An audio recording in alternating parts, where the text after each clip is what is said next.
Hello नमस्कार दोस्तों, Asia's क्रांति के यूट्यूब चैनल पर आप सभी का हार्दिक स्वागत है।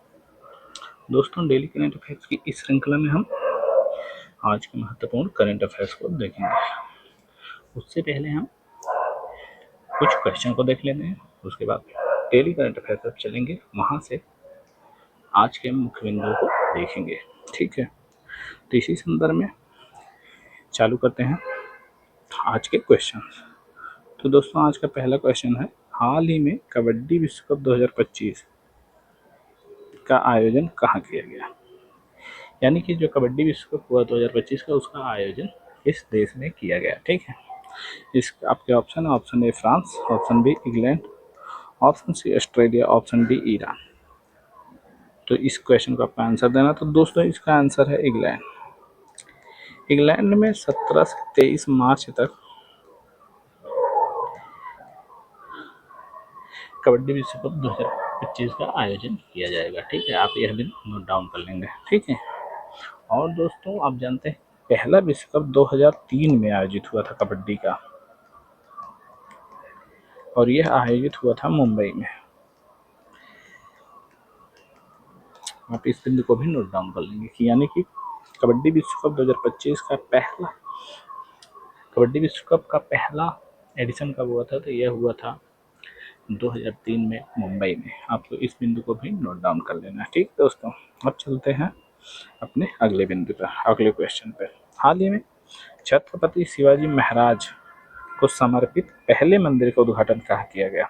यानी कि शिवाजी महाराज जो थे लगभग 17वीं शताब्दी में, उस टाइम पर इनका पहला मंदिर का उद्घाटन अभी इनके समर्पित आपका पहला, भारत का पहला मंदिर कहाँ से बनाया गया? तो आपके ऑप्शन है, option A Pune, option B Nagpur, option C Nashik, option D Bhiwandi.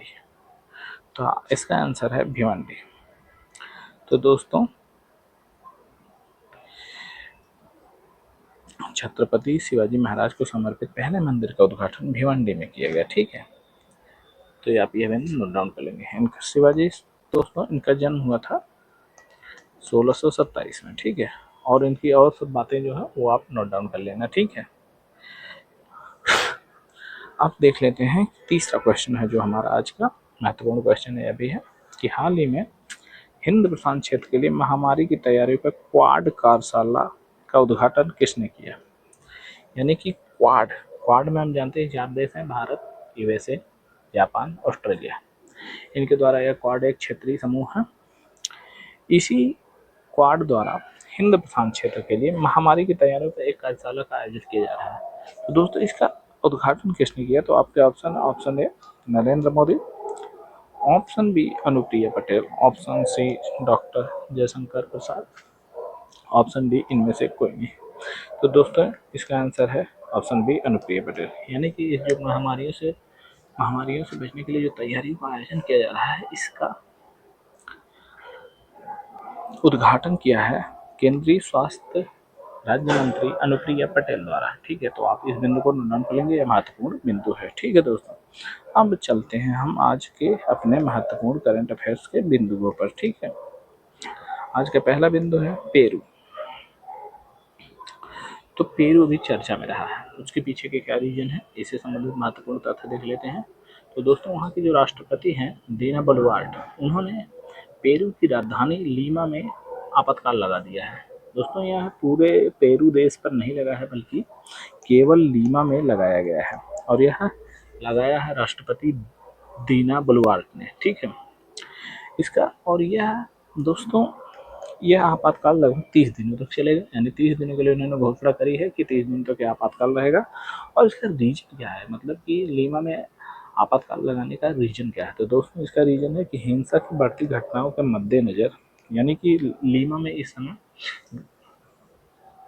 जो स्थानीय हिंसक प्रवृत्ति के लोग हैं, उनमें बढ़ोतरी देखी जा रही है, स्थानीय हिंसक घटनाओं में बढ़ोतरी देखी जा रही है। इससे प्रभावित होकर राष्ट्रपति दीना बलुआर्ट पेरू की, उन्होंने लीमा में आपातकाल लगा दिया है। ठीक है, इसमें क्या किया जाएगा कि कुछ अधिकार, जो मानवीय अधिकार होते हैं, उनको रोका जाएगा, उन्हें आने नहीं दिया जाएगा। इस तरीके से और कुछ चीज़ें होंगी जो यहाँ पर कुछ प्रतिबंध लगाया जा सकता है, ठीक है। कुछ अधिकारों पर, मौलिक अधिकारों पर भी प्रतिबंध लग सकते हैं। इस तरीके का इसमें काम हो सकता है, ठीक है। अब चलते हैं अपने अगले बिंदु पर। तो दोस्तों यह है smart cities India expo 2025। Smart cities India expo 2025। तो दोस्तों इससे संबंधित हम अपने महत्वपूर्ण तथ्य और महत्वपूर्ण सूचनाओं को देखेंगे। तो दोस्तों इसका आयोजन किया जा रहा भारत मंडपम नई दिल्ली में, यानी कि स्मार्ट सिटीज इंडिया एक्सपो 2025 का आयोजन भारत मंडपम नई दिल्ली में, समझ रहे। और इसका संस्करण जो है वह 10th है, यानी कि 10वें नंबर का स्मार्ट सिटीज इंडिया एक्सपो है, ठीक है। आयोजन भारत मंडपम नई दिल्ली और संस्करण 10वां। और दोस्तों इसकी तिथि क्या है, तिथि को भी आजकल याद रखना बहुत इंपॉर्टेंट हो गया, क्योंकि क्वेश्चन लगातार बदले जा रहे हैं आयोग द्वारा, तो वहाँ पर तिथि भी पूछा जा रहा है। तो इसका तिथि जो है वो 19 से 21 मार्च 2025 को स्मार्ट सिटीज इंडिया एक्सपो 2025 का आयोजन किया जाएगा, ठीक है। इसमें क्या है कि इसका आयोजन जो हो, इसके जो आयोजक हैं वो हैं भारत व्यापार संबंध संगठन, भारत का वाणिज्य मंत्रालय और एग्जीबिशन इंडिया ग्रुप, एक निजी ग्रुप है, इसके द्वारा इसका आयोजन किया जा रहा है। इसके द्वारा, तो यह है भारत व्यापार संवर्धन संगठन, वाणिज्य मंत्रालय, एग्जीबिशन इंडिया ग्रुप द्वारा, ठीक है। आप इस बिंदु को नोट डाउन अच्छे तरीके से कर लेंगे।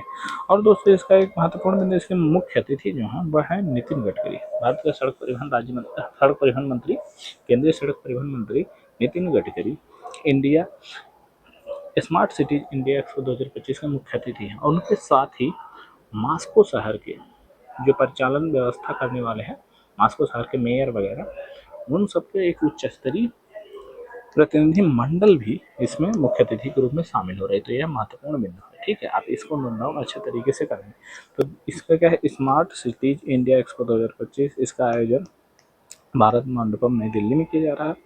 इसका यह 10वां संस्करण है और इसका आयोजन 19 से 21 मार्च किया जा रहा है। इसके आयोजक हैं भारतीय व्यापार संवर्धन संगठन, वाणिज्य मंत्रालय, एग्जीबिशन इंडिया ग्रुप, और इसके मुख्य अतिथि हैं केंद्रीय सड़क परिवहन मंत्री नितिन गडकरी और मास्को का उच्च स्तरीय प्रतिनिधिमंडल, ठीक है। अब चलते हैं हम अपने अगले बिंदु पर। तो यह है दोस्तों राजीव युवा विकास योजना। राजीव युवा विकास योजना यह क्या है, किस राज्य द्वारा लॉन्च किया गया है, इसका उद्देश्य है, इससे संबंधित महत्वपूर्ण तथ्यों को देख लेते हैं। तो दोस्तों इसका यह लॉन्च करा है तेलंगाना सरकार ने, ठीक है।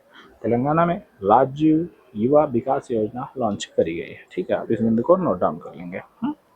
और इसका दोस्तों उद्देश्य क्या है, तो वहाँ पे 5 लाख बेरोजगार युवाओं के लिए स्वरोजगार के अवसर पैदा करना, यानी कि कुछ उन्हें स्किल्स प्रोवाइड करना, या फिर कुछ कहीं पे कुछ निवेश करना जिससे कि रोजगार में वृद्धि हो सके, या फिर कुछ और कार्य कर सकना जिससे कि उनके बेरोजगार युवाओं के हितों में कुछ काम हो सके, ठीक है। तो इसलिए तेलंगाना सरकार ने बेरोजगार युवाओं के स्वरोजगार के अवसर को पैदा करने के लिए राजीव युवा विकास योजना लॉन्च करी है, ठीक है। आप यह बिंदु नोट डाउन कर लेंगे अच्छे तरीके से। अब चलते हैं हम अपने अगले बिंदु की तरफ। तो यह है H7N9 बर्ड फ्लू। दोस्तों H7N9 बर्ड फ्लू यह जो है वह बर्ड फ्लू का एक रूप है और यह वायरस से फैलता है, और खास करके एविएशन मतलब कि एवियन इन्फ्लुएंजा के टाइप का रूप है एक, यानी कि यह है पक्षियों में ज़्यादातर फैलता है, खास करके मुर्गे में, ठीक है। तो इसी तरीके के अभी हाल ही में चर्चा में रहा, क्योंकि H7N9 जो है इसका प्रकोप देखा जा रहा है यूएससी के मिसिसिपी बॉयलर प्रजनक फार्म में, ठीक है। मिसिसिपी में इसका बहुत बड़ा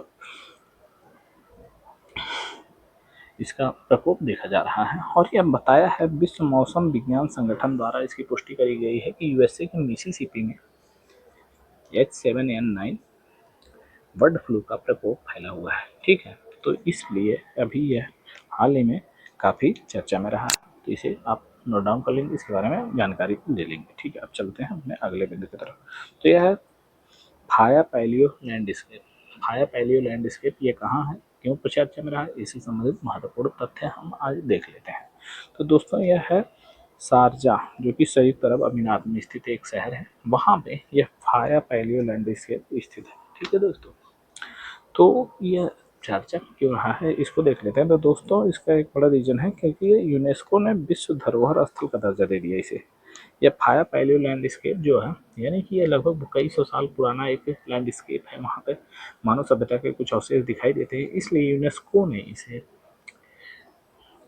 विश्व धरोहर स्थल का दर्जा दिया है। तो इसलिए चर्चा में रहा, आप इस बिंदु को नोट डाउन कर लेंगे अच्छे तरीके से, ठीक है। अब चलते हैं अपने अगले बिंदु की तरफ। तो यह है हिंद प्रशांत क्षेत्र के लिए महामारी की तैयारियों पर क्वाड कार्यशाला। तो दोस्तों यह इस कार्यशाला का आयोजन 17 से 19 मार्च 2025 को हो रहा है और यह हो रहा भारत मंडपम नई दिल्ली में, ठीक है। और इसका उद्घाटन कर रही हैं केंद्रीय स्वास्थ्य एवं परिवार कल्याण मंत्री राज्य मंत्री अनुप्रिया सिंह पटेल द्वारा इसका उद्घाटन किया जा रहा है, ठीक है। यानी कि जो क्वाड कार्यशाला है 17 से 19 मार्च 2025 को भारत मंडपम नई दिल्ली में, और इसका उद्घाटन केंद्रीय स्वास्थ्य एवं परिवार कल्याण राज्य मंत्री अनुप्रिया सिंह पटेल द्वारा, ठीक। ये सारे बिंदु ही महत्वपूर्ण है, आप इन सब बिंदुओं को भी आपको नोट डाउन करना चाहिए, ठीक है। और दोस्तों ये जिसका उद्देश्य क्या है, तो इसका उद्देश्य वैश्विक स्वास्थ्य आपातकालीन ढांचे को मजबूत करना है। यानी कि जो स्वास्थ्य ढांचा है भारत में और अन्य पूरे विश्व में, आपूर्ति श्रृंखला, इन सब में मतलब स्वास्थ्य से संबंधित जो उपकरण है उनकी आपूर्ति श्रृंखला, दवाओं की आपूर्ति श्रृंखला में बेहतर तरीके से तकनीकी आदान प्रदान, तकनीकी हस्तांतरण इस तरीके से बेहतर सुगमता पूर्वक हो सके, इसलिए क्वाड क्वाड आप जानते हैं 4 देशों का एक ग्रुप है जिसमें भारत, यूएसए, जापान, ऑस्ट्रेलिया शामिल है, ठीक है। इनके द्वारा इस कार्यशाला का आयोजन किया गया, ठीक है। इसका आयोजन 17 से 19 मार्च 2025 को किया गया और यह नई दिल्ली के भारत मंडपम के नई दिल्ली में किया गया। उद्घाटन केंद्रीय स्वास्थ्य एवं परिवार कल्याण मंत्री अनुप्रिया सिंह पटेल द्वारा। और दोस्तों इसका उद्देश्य है वैश्विक स्वास्थ्य आपातकालीन ढांचे को मजबूत करना, ठीक है। और दोस्तों यह भारत का प्रथम BIS प्रमाणित जल बोर्ड कौन सा, तो यह है दोस्तों बेंगलोर आपूर्ति और सीवरेज बोर्ड, ठीक है। क्योंकि बेंगलोर में जल आपूर्ति और सीवरेज व्यवस्था जो है वो सबसे उच्चतम क्वालिटी की प्रोवाइड की जा रही है इस समय, क्योंकि वहाँ पे बेहतर तरीके से तकनीकी का उपयोग किया जा रहा है, उसका रेगुलेशन बेहतर तरीके से किया जा रहा है और का स्किल्स कार्यकर्ताओं द्वारा इसका संचालन किया जा रहा है। इसलिए इसे भारत का प्रथम BIS संचालित प्रमाणित जल बोर्ड का दर्जा इसे दिया गया, ठीक है। तो यह था आज का करंट अफेयर। अब हम मिलेंगे कल के करंट अफेयर के लिए, तब तक के लिए धन्यवाद दोस्तों।